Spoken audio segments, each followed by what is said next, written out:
part 8 of our conversation with the great John Helliwell of Supertramp. I'm John Beaudin from Rocky Street Music. What would be like your top 3? Yeah, I would have to name, I don't know what order, I would have to name Crime of the Century, and I would probably have to name Breakfast in America. And the third one is a bit more difficult. I could possibly say Brother Where You Bound, but I might say Crisis, although that seemed at the time just a collection of songs just kind of thrown together. But that's quite good too. Hard. Yeah. But 2 of them stand out, Breakfast and Crime.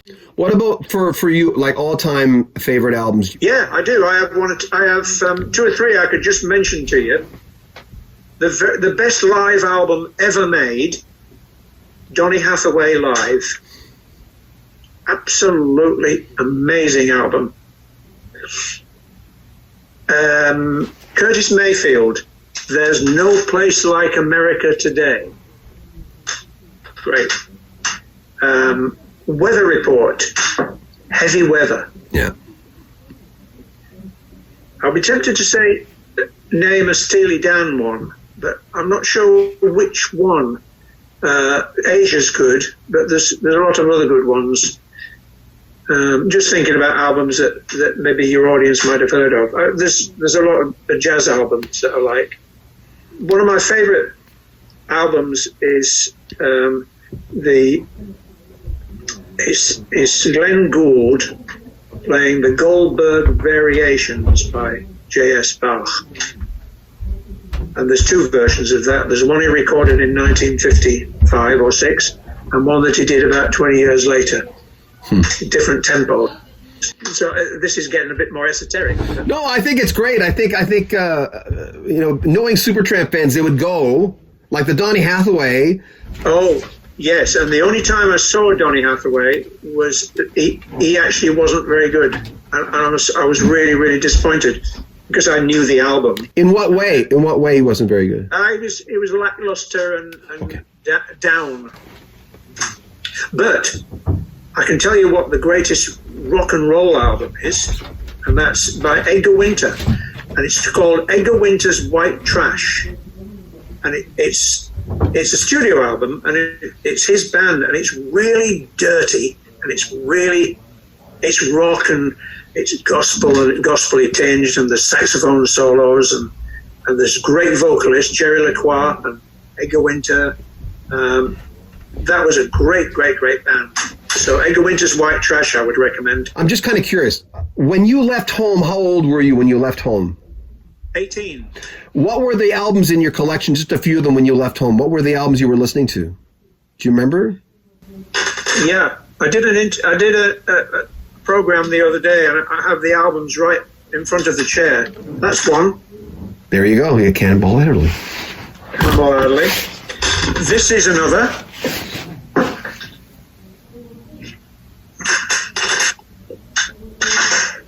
Oh, again, yeah.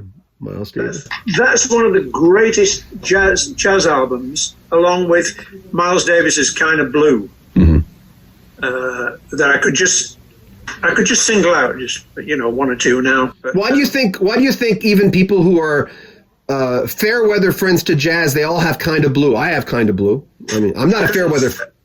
It's an absolute classic. It possibly is the greatest jazz album ever made, but who knows? It's got a special magic and mystique about it, and great players. My favourite saxophone player, Cannonball Adderley's on there, but also Miles and John Coltrane, Eleven's on the piano. This is great. There's something to be said about people like Miles Davis. He would bring people in, like these great players in. He would recognize amazing talent. He was so well known for that. That was his thing. He'd get people in the band, and he would mold them in a way, but he would let them be free themselves and to be creative. And there's another jazz guy that did that called Art Blakey. Blakey, the drummer. Yeah. And he had like a ever-changing groups from the mid 50s through to the 80s, 90s, and he was a pusher of talents, and his groups were always really good. Touching on the Boer War and and improvise. Speaking of improvisation, the Lads in their hundreds, another song I really, really liked. Now that I heard on an album by a group called Quirkus, and it's just three guys, piano, saxophone, and a singer, June Tabor, the singer. And I thought, I've always wanted to play that tune since I heard them do it. I've heard other versions of it, and then there's a history there in that the tune was written. It was written about the Boer War and put to music by a guy who died in the First World War. So there's a lot of tragedy there. And the song's about the young lads all going down to the fair. I suppose it'd be the pub nowadays, or the club, and having a few drinks before they went off to war. And sadly, half of them never came back. Yeah. Do you read history? It's a lovely tune. I'm going to play the tune now. Okay.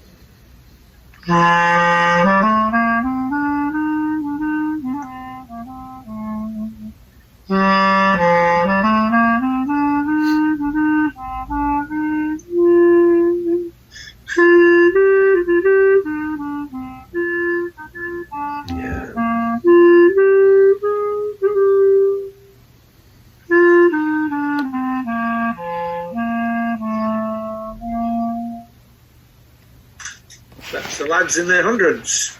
Thank you very much for that. I appreciate that. Yeah, so what we decided to do with that, we were just messing around in a rehearsal, and we hadn't done an arrangement. And so I just said, well, let's just try it with John, the organist, and then let's just have the cello sounds nice and mellow. Let's just, the three of us, see what we could come up with. And so it sounded good, so I said, hold it. That's it. No more rehearsals. No, we didn't even rehearse it. We just thought it would sound good. So when it came time to do the gig, which was recorded and filmed, we just played it. We just winged it, completely winged it. No music. Mm-hmm. That's what's great about playing with really good musicians, is that sometimes you can do that. Yeah. Wayfaring Stranger, another song. I mean, I just kept listening to this album going, oh my God, there's another one.